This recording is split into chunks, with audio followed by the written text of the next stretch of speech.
Masih kelanjutan dari kisah yang lalu, masih bersama dengan Yehu yang belum juga ganti baju dari chapter 1 dan masih berlokasi di dalam dungeon live jungle yang berlevel 40. Setelah mendapatkan battle pet jenis Tyrannosaurus yang ia beri nama Crimson Comet, sepanjang perjalanan menuju pohon besar, Comet yang masih berlevel 6 tanpa diduga-duga sudah membantai para monster yang menghalangi jalan Yehu dan juga yang lainnya, yang membuat petualangan mereka nampak berjalan dengan sangat mudah. Berkat aksi Comet yang terus-terusan menghajar para monster yang kuat juga membuat Yehu dan lainnya tidak memiliki kesempatan untuk menunjukkan aksi mereka. Namun itu juga bermanfaat bagi Tian-Tian dan juga Lao Feng yang mengalami kenaikan level 10 kali berturut-turut karena mereka mendapatkan assist meskipun tidak melakukan apa-apa.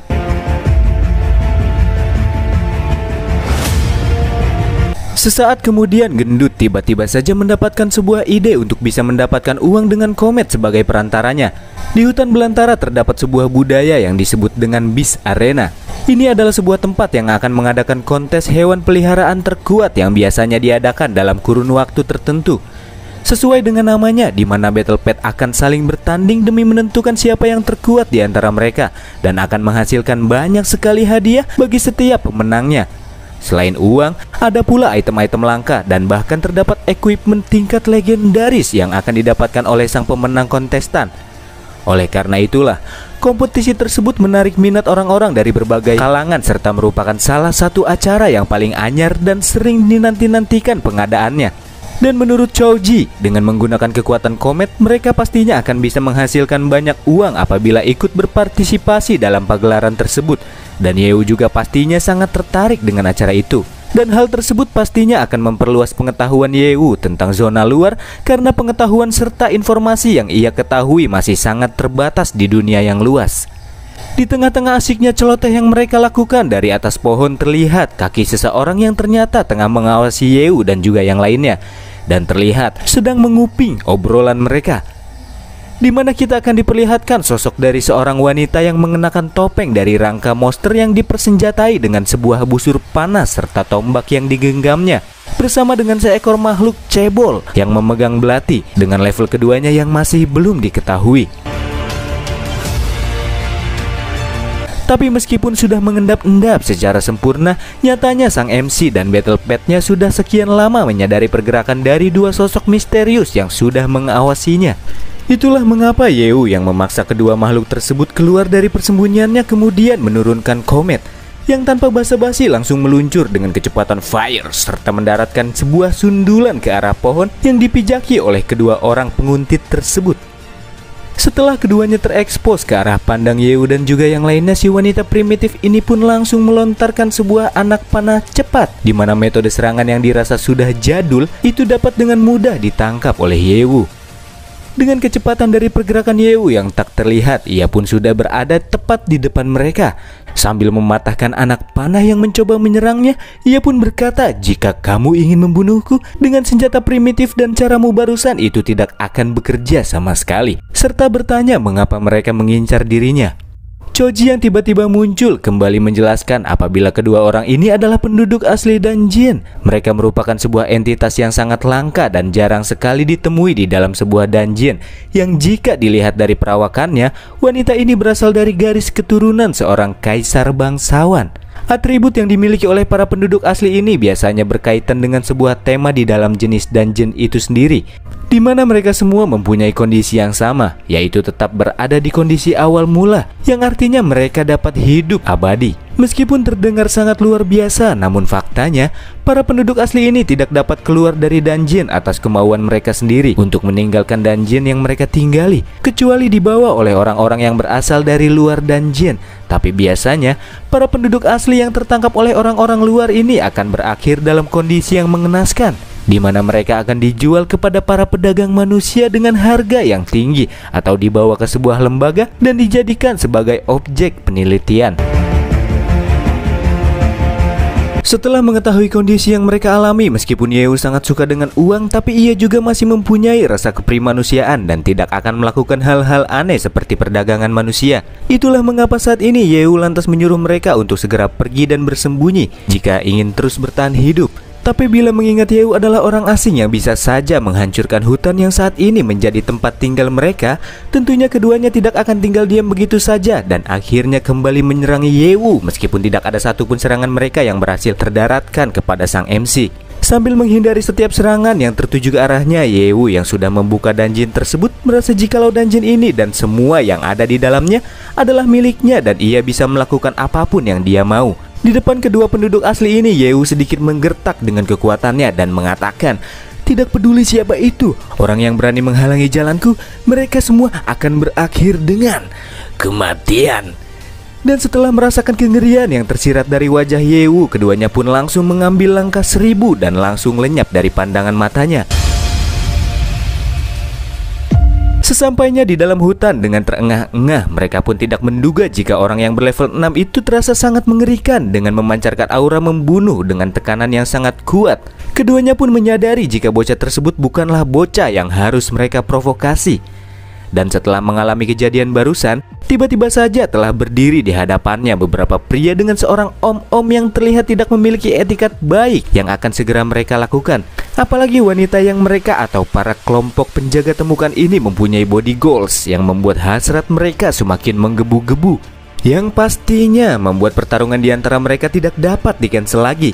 Meskipun sangat percaya diri dengan kekuatan yang mereka miliki, tapi sepertinya para penjaga ini meremehkan wanita seksi yang tengah mereka lawan, di mana keempat orang tersebut harus meregangkan nyawa hanya dengan sekali ayunan tombak yang dilayangkan oleh wanita tersebut.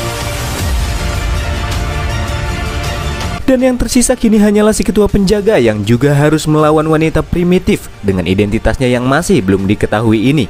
Sebuah tusukan cepat dari serangan tombak yang tertuju kepadanya tentunya tidak bisa dihindari oleh si ketua yang mengira serangan tersebut merupakan akhir dari hayatnya. Tapi di tengah-tengah pertarungan yang nyaris saja merenggut nyawanya, terlesatkanlah dari arah lain sebuah tembakan yang seketika itu pula menghancurkan tombak serta menyelamatkan nyawa dari sang ketua penjaga yang terlihat sudah berkeringat dingin. Di mana tembakan jitu barusan dilakukan oleh si tentara bayaran grup Huang Zheng, yaitu Misha yang kini sudah masuk ke dalam dungeon. Kehadiran wanita ini pun meloloskan si ketua penjaga dari ambang kematiannya dan masalah si wanita primitif ini akan diurus oleh si Misha. Dengan levelnya yang cukup tinggi juga dirasa sangat berbahaya, kedua penduduk asli ini pun menyadari jika mereka tidak mempunyai kesempatan untuk menang apabila pertarungan itu terus dilanjutkan, yang membuat keduanya mengambil beberapa langkah ke belakang dan berniat untuk kabur jika timingnya sudah klop. Tapi sayangnya sebelum niatan mereka terrealisasi, Misha yang menyadari jika mangsanya akan segera lari melepaskan beberapa tembakan di sekeliling mereka. Dan ternyata saya salah, karena faktanya itu bukanlah sebuah tembakan melainkan jebakan yang sengaja ia daratkan. Dan karena tidak ada waktu lagi untuk melarikan diri, wanita primitif ini pun mendorong si cebol, sementara ia sendiri harus terjebak dan terperangkap di dalam perangkap yang menangkap dirinya, serta menyuruh si cebol yang ia panggil dengan nama Miao agar segera pergi karena musuh yang mereka hadapi terlalu kuat dan tidak bisa mereka kalahkan. Sampai akhirnya si cebol pun bergegas kabur, namun ia berjanji akan segera kembali dengan membawa bala bantuan. Dan ia pun berpikir jika hanya manusia level 6 alias Yew sajalah yang paling cocok untuk bisa dimintai pertolongan. Hingga akhirnya ia pun melarikan diri dan dilepaskan begitu saja oleh Misha. Dan setelah kejadian tersebut, si ketua penjaga diamanatkan untuk membawa si wanita primitif ini ke sebuah tempat persembunyian yang aman, di mana wanita tersebut akan dibius terlebih dahulu supaya tidak memberontak. Dan si ketua penjaga ini disuruh untuk menunggu Misha kembali setelah ia mengurus Yew. Sebelum pergi, ia pun menanyakan kekuatan macam apa yang Yew miliki. Dan si brewok pun menjawab jika Yew mempunyai kekuatan yang belum ia ketahui karena Yew belum menunjukkan kekuatan di depannya. Namun di antaranya terdapat battle pet serta petarung level 50-an yang harus ia waspadai, tutur si ketua penjaga. Dan akhirnya Misha pun pergi untuk memburu Yew, yang nyatanya wanita ini tidak mengetahui jikalau Yew adalah orang yang sudah menghabisi Kashiwa Akao karena informasi tentang Yew ini dirahasiakan dari mata publik. Sementara itu di lokasi Yew dan lainnya saat ini berada Tian-Tian dan juga Lao Feng yang terus mengalami peningkatan level selama perjalanan mereka sudah berada di level 30-an. Dan itu semua tentunya berkat jasa Komet yang telah membabat para monster yang numpang lewat. Di saat itu pula mereka kedatangan seorang tamu tak diundang dari arah balik semak-semak, yang ternyata itu adalah si Cebol yang datang kepada Yew untuk meminta bantuan karena partnernya telah diculik oleh orang-orang yang berasal dari luar dungeon seperti Yew dan juga yang lainnya. Tian-Tian dan Gendut yang mendengar si Cebol yang selalu mengucapkan kata miau di akhir kalimatnya pastinya mengetahui apabila sosok di balik topeng yang ia kenakan tidak lain tidak bukan itu sudah pasti seekor kucing, yang membuat penyamaran sempurna yang ia kenakan dapat terbongkar dengan mudah. Dan setelah identitasnya terbongkar, akhirnya si kucing yang merasa jika ras mereka ini sangat dipuja-puja oleh para manusia pun lantas menyuruh Yew dan lainnya untuk segera pergi menyelamatkan partnernya alias si wanita primitif. Tapi di sini Yew tidak peduli dengan semua itu karena yang terpenting baginya adalah imbalan apa yang akan ia dapatkan apabila Yew bersedia untuk membantunya. Dan ternyata si kucing ini pun tidak akan membiarkan mereka membantunya tanpa mendapatkan buah tangan, karena ia akan memberikan magic kristal kuno kualitas epik yang pancaran dari warna merahnya sangat merona. Tapi bukan hanya sebongkah kristal itu saja yang akan ia berikan sebagai imbalannya, melainkan segunung magic kristal epik yang dia punya pun juga akan diberikan kepada Yew jikalau Yew sudi untuk membantunya. Mendengar semua tawaran yang akan si kucing berikan sebagai hadiah, Yew nampaknya masih merasa jika itu semua masih belum cukup. Dan sebagai syarat terakhir apabila ia ingin dibantu Yew, ia pun meminta agar si kucing menunjukkan wajah asli yang ia sembunyikan dari balik topeng yang ia kenakan. Meskipun si kucing ini sempat menolak dengan alasan jika hal tersebut adalah sebuah hal yang sangat memalukan baginya, tapi karena sudah tidak punya pilihan lain yang harus ia pilih, akhirnya ia pun memenuhi apa yang diminta oleh Yew.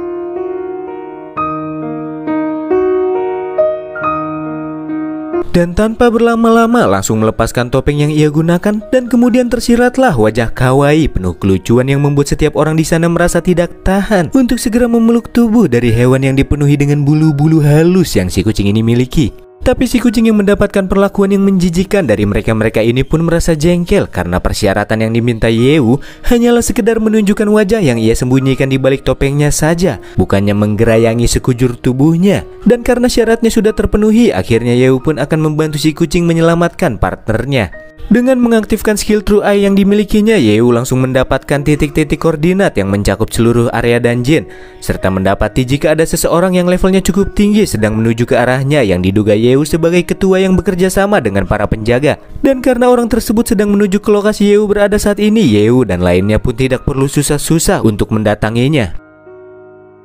Dan kemudian kita akan sedikit bergeser ke sisi Misha yang sedang berpikir jika target perburuannya kali ini hanyalah seorang pemula, karena ia dapat dengan mudah mengikuti Yew dari jejak-jejak pertarungan yang Yew tinggalkan di sepanjang perjalanan, yang membuatnya dapat mengetahui keberadaan Yew dan juga yang lainnya. Dan pastinya kumpulan bocah-bocah tersebut tidak akan mengira bahwa akan ada seorang pemburu yang sedang memburu mereka dari arah belakang, pikir Misha.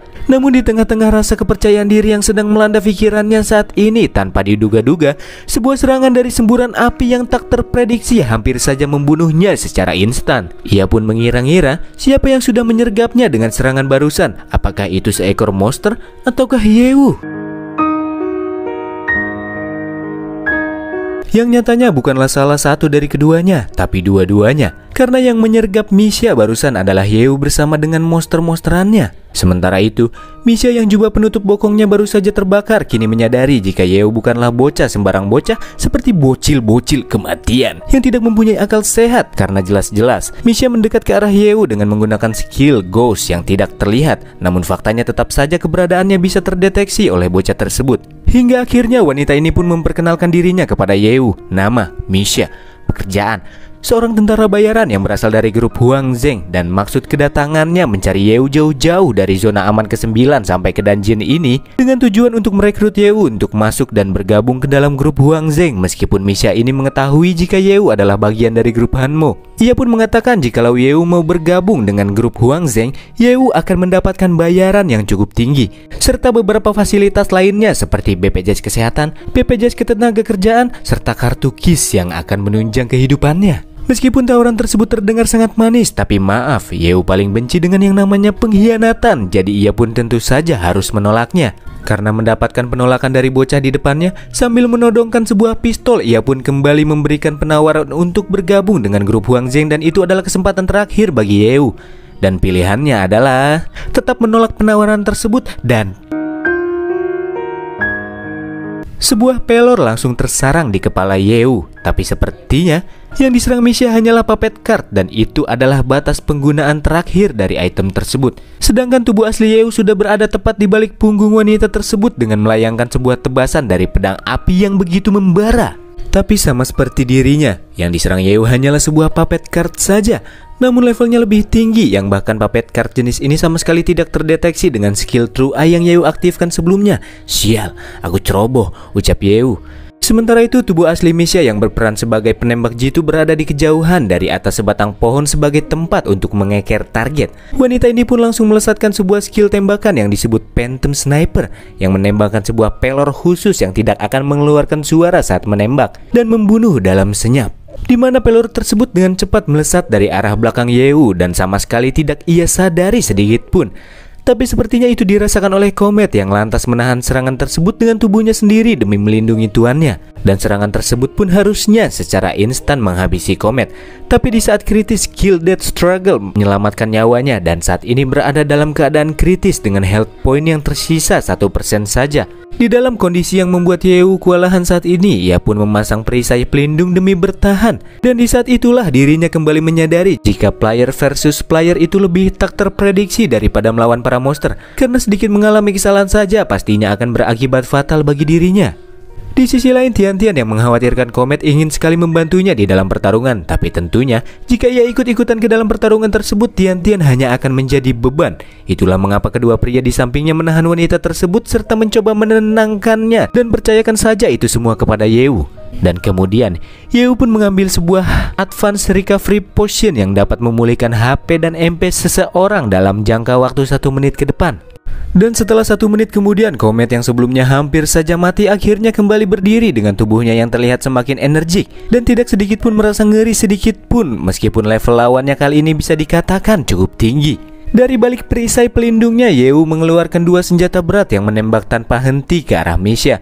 Namun senjata tersebut nampak tidak membuat dirinya kesulitan untuk dapat menghindarinya. Serta tujuan Misha kali ini adalah untuk mengikis sedikit demi sedikit pelindung yang melindungi Yeu dan juga battle pad-nya. Dari sisi dalam pelindung yang semakin lama semakin menipis, Yeu yang menggunakan Shadow King untuk membunuh elit dan bos langka level 90 sebelumnya salah menghitung kekuatan tempur asli yang ia miliki karena ia terlalu berpatokan dengan hal tersebut. Padahal sejatinya dalam hal akun Raja Qian sebagai kekuatan utamanya Yeu hanya setara dengan level 60. Dan untuk melawan Misha yang kekuatannya jauh lebih tinggi pastinya itu tidak akan cukup untuk menghabisinya. Pada pertarungan-pertarungan yang telah lalu, Yeu sudah mengumpulkan total poin XP sebanyak 1,3 juta. Tapi karena lawannya kali ini hanyalah penembak jitu dan seorang manusia, jika Yeu menggunakan akun Shadow King-nya, tentu saja apa yang akan ia dapatkan dari Misha tidak akan setimpal karena pengeluarannya akan lebih besar daripada pemasukannya. Itulah saat ini mengapa Yeu lebih memilih untuk meningkatkan atribut dasarnya secara permanen. Setelah Yeu bertanya, sistem pun memberitahukan jika ia ingin meningkatkan level di panel barnya ke level 10, ia harus meningkatkan level link dari akun Raja Qian yang saat ini berada di level 55 dan meningkatkannya sebanyak 45 level, di mana ia harus merogoh kocek sebanyak 1 juta poin XP hingga level linknya berada di level 100. Pada level tersebut Yeu juga mampu menghadapi lawan yang berada di level 120-an. Itulah mengapa tanpa pikir panjang, dirinya langsung mengalokasikan 1 juta poinnya ke dalam akun Raja Qian. Di sisi lain, Misha yang sudah sepenuhnya menghilangkan perisai pelindung yang melindungi Yeu akan segera melakukan serangan eksekusi dengan sebuah peluru beratribut air yang sudah diperkuat.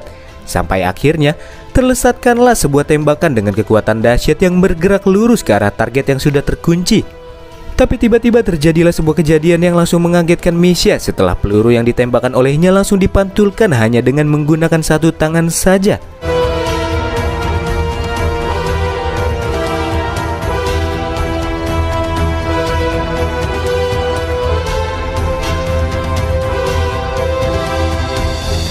Yeu yang saat ini sudah berada di level 10 mengatakan kepada Misha, "Aku sudah melihat banyak sekali wanita semasa hidupku, tapi kau adalah wanita pertama yang akan kubunuh."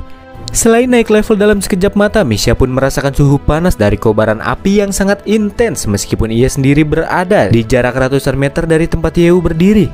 Apalagi ia merasakan kekuatan tekanan dari orang berlevel 100 yang tentunya membuat ia ngeri dan memutuskan untuk kabur dari pertarungan daripada mati konyol.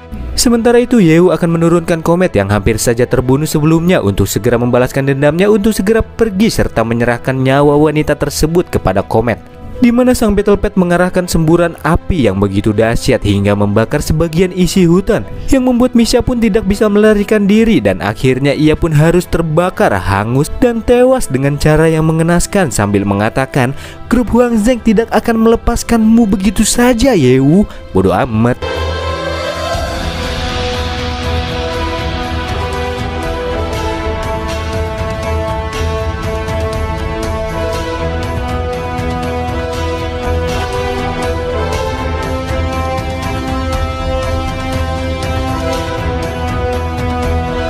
Setelah pertarungan tersebut berakhir, terlihat sebuah drone yang sudah merekam dan mendapatkan data-data pertempuran Yewu barusan dan langsung pergi setelahnya.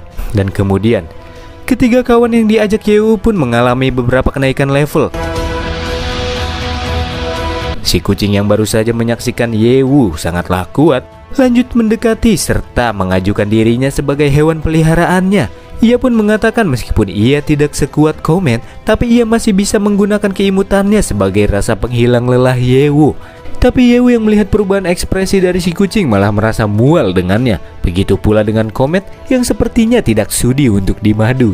Dan tak lama setelahnya terlihat di batang pohon besar sedang melingkar naga 3 warna dalam satu tubuh yang akan menjadi bos di dalam dungeon kali ini.